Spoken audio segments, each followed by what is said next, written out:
Dan antara perkara besar yang berlaku adalah muzakarah antara Ustaz Salman Ali dan ARG.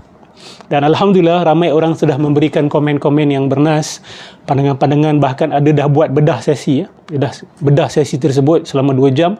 Dan bagi saya pembedahan yang terbaik dibuat oleh Ustaz Syihabuddin bersama-sama dengan saudara Suhaili Nain dan juga saudara Alif daripada Sabah. Dahsyat sahabat-sahabat kita daripada Sabah, sangat detail perincian, sangat terperinci kritikan dan juga komen mereka. Saya amat-amat menggalakkan sahabat-sahabat yang tengok sekarang ni, nanti bila selesai sesi boleh tengok sesi tersebut. Pergi saja ke channel Ustaz Syihabuddin, itu antara video dia yang terbaru lah ya. Jadi Allahumma salli ala Muhammad. Saya tak mau komen banyak sebab rata-rata apa yang saya nak cakap sudah pun disampaikan di dalam video tersebut. Jadi saya nak sentuh beberapa perkara saja berkenaan dengan muzakarah itu, apa pandangan saya dan apa pandangan sahabat-sahabat daripada Islam Kalam. Dan siapa dekat sini yang ada pandangan, silakan just take this mic, okay, and cakap. Okay, ambil mic ni saja, nak tanya soalan ke, nak kasih pandangan ke, falyatafaddal mashkura, silakan semua. Kalau tanya saya berkenaan dengan muzakarah tersebut, saya ingin ulang apa yang saya sebut dalam Facebook posting saya. ARG menenang persepsi tipis sahaja ya, dari segi persepsi, tetapi dari segi isi apa yang disampaikan oleh Ustaz Salman mantap walaupun tidak sempurna. Ada banyak lagi yang kita kata yang boleh diperbaiki, tetapi dari segi isi, bagi siapa yang mencari kebenaran, bagi siapa yang tidak ta'assub, tidak bias, tidak ada kita kata preconceived notion, belum sampai majlis saja dah ada rumusan, bukan begitu dah sampai majlis dah ada rumusan dah, belum dengar lagi dah ada rumusan. Tak, orang yang datang dengan kosong atau yang berjaya mengosongkan diri daripada kita kata penghakiman, orang-orang seperti ini, saya yakin mereka bersetuju dengan saya bahawa isi utama yang disampaikan oleh Ustaz Salman Ali adalah sangat mantap sebenarnya. Sangat mantap. Di manakah ARG menang persepsi? Pada satu bab ataupun pada satu bahagian saja dalam muzakarah tersebut, iaitu ketika interogasi ya, soalan yes or no itu. Okay. Di strategi saya nak beritahu, soalan yes or no ni, lawyers will not ask you a question unless they know your answer already. Okay, lawyer ni, peguam ni, betul kan? Ni ada background law ni. Okay, lawyer ni dia tak akan tanya awak soalan kecuali dia dah tahu jawapan awak apa. Jadi dia boleh maneuver. Dia dah tahu rumusan dia, pada awal dia dah ada rumusan dah. Ini masalah dengan persoalan yes or no ini. Satu perkara yang buat saya pelik dengan gaya Ustaz Engku adalah beliau kata ini bukan sesi mahkamah. Kalau dialog, soalan yes or no itu rata-ratanya tidak sesuai. Sepatutnya lebih banyak open-ended question. These are close-ended questions. Ini dialog. Ini bukan nak force something out from someone's mouth. Okay? Ini bukan tempatnya. Jadi, saya juga akan berdialog dengan mereka nanti. Bukan bermakna saya tidak akan buat yes or no. Tetapi insya-Allah mungkin minimum kan. Saya akan jelaskan yes or no ada peranan dalam mahkamah. Dia ada peranan untuk force something out. Dia ada peranan. Tetapi kalau dimanipulasi dia jadi problem. Betul tak?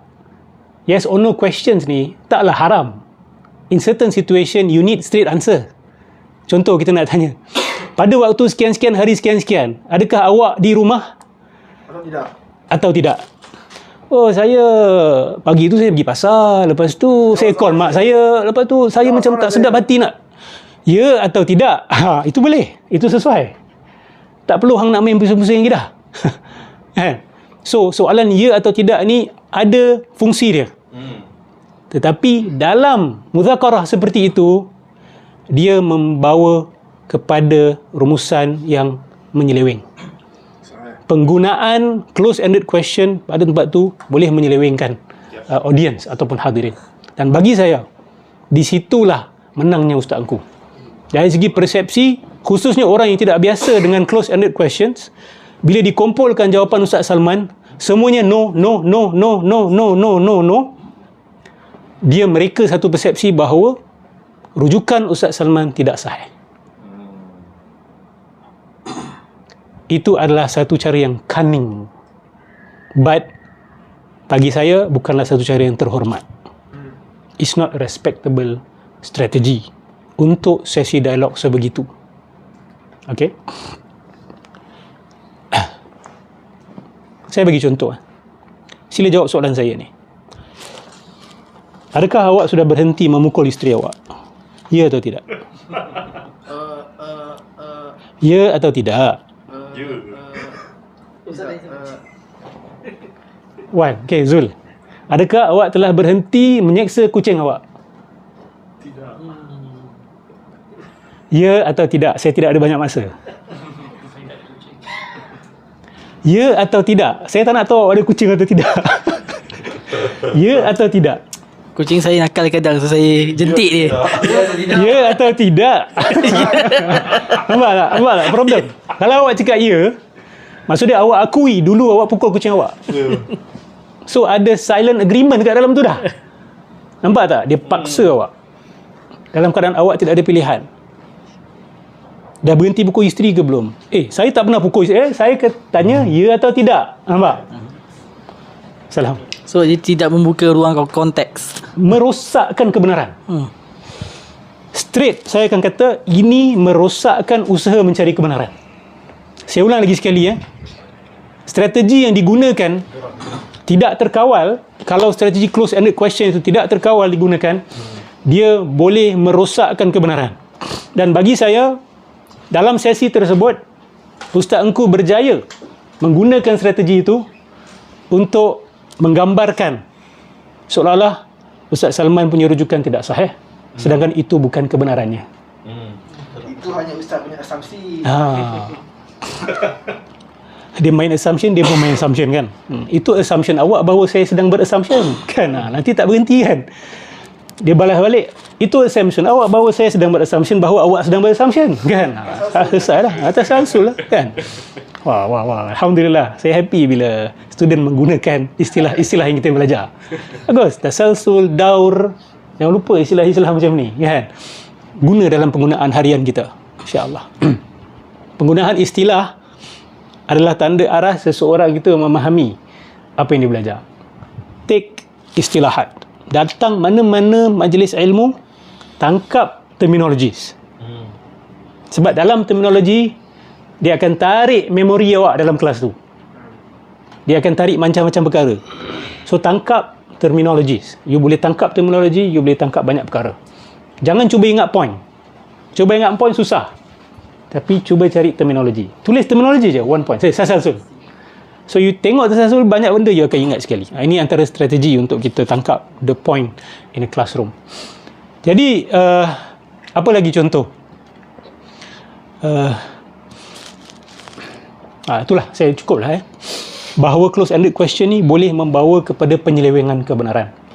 Penyelewengan kebenaran. Jadi, dialog nanti, kalau boleh lah, dialog-dialog seperti ini, perbanyakkan sisi open-ended question. Contoh, apa pandangan anda berkenaan dengan kenyataan ini? Betul? Instead of, ya atau tidak. Nak tanya 1, 2, 3 tak ada masalah. Contoh, nak tanya, betul ke Syekh Nazim menulis kitab ini pada tarikh sekian-sekian? Ya atau tidak? Itu boleh lah. Nak pastikan kan? Betul tak? Apa yang ARG buat pada hari itu? Mereka sebenarnya menghadkan sumber-sumber yang sahih kepada sumber-sumber tertentu sahaja. Sedangkan sumber yang sahih lebih besar daripada itu. Contohlah kita bercakap tentang seorang guru ajaran sesat. Ini imaginary. Kita nak tahu apa yang dia ajar, maka antara yang kita boleh tanya adalah isteri-isteri dia. Sebab seseorang ni kadang dia dekat depan orang dia ajar benda lain, di rumah dia buat benda lain. Sebab itu antara bukti kebenaran Nabi Muhammad sallallahu alaihi wasallam, dia ada 9 isteri untuk memberitahu kita siapa dia dalam rumah. Betul? Nak tipu susah, babe. Perempuan kalau marah, dia boleh hancurkan seorang pemuka besar. Betul? Dan benda ni berlaku banyak kali dalam sejarah. Oh, you boleh tunjuk hebat dekat depan orang, tapi dekat rumah I tahu you siapa. Kan? You make sure kasih I 1 juta. You tak kasih I akan expose you siapa. Nabi ada 9. Daripada ada yang bangsa berbeza. Ada bangsa Yahudi, Koptik, ya? Maria Qibtiyah. Dia pula dihadiahkan oleh seorang raja. Dan adalah perkara-perkara berlaku yang kita tahu mereka boleh sahaja berdendam dengan Nabi dan expose Rasulullah SAW. So antara sumber sahih untuk mengetahui tentang seorang guru, boleh tanya tentangnya kepada isteri-isteri dia. Boleh tanya kepada murid-murid dia. Cuba bayangkan, kalau isteri dia dekat Malaysia, isteri dia dekat Australia, isteri dia dekat India, isteri dia dekat Zimbabwe, semua cakap benda sama, walaupun mereka tak pernah bertemu satu sama lain. Itu adalah satu hujah yang kita kata first class dari segi authenticity berkenaan dengan ajaran seseorang. Dah tu kita tanya murid-murid dia, murid-murid dia pun kata, ya, ini juga yang diajar oleh guru kami. Okey, dua sumber ni dah cukup kuat. Saya kalau berniat tak baik untuk tanam ragu dalam jiwa awak, saya tak cerita pun dua perkara ni. Dalam close-ended question, saya akan tanya awak, adakah guru tersebut ada menulis buku? Tak ada. Tak ada. Okay. Adakah dia pernah mengaku bahawa ajaran-ajaran itu adalah ajaran dia? Tidak. Tidak. Terima kasih. Adakah apa lagi soalan boleh tanya? Adakah buku yang dinisbahkan kepada dia tu ada ISBN contoh? Tak ada sebab dia tak tulis buku. Oh, minta maaf, saya lupa bab tu. Okay. Apa lagi? Sampai tak? Dia boleh tanya soalan untuk buat awak kata tidak tanpa menyentuh dua perkara tadi tu. Sedangkan dua perkara itu sebenarnya sudah cukup untuk merobohkan segala-galanya. Itu yang dilakukan oleh ARJ. Sebab tu bila Ustaz Salman kata, kita ada murid-murid Syekh Nazim daripada tempat-tempat yang berbeza menyalin transkrip isi yang sama. Kita nampak tak? Benda tu ARJ tidak respon. Mereka tidak respon. Sebab kalau mereka respon, game over. Game over. Jadi saya harap masyarakat cakna lah tentang benda ni. Ini strategi peguam, ya. Kita nak cari kebenaran. Kita bukan nak gunakan kelicikan peguam supaya orang jadi keliru, ya, jadi keliru.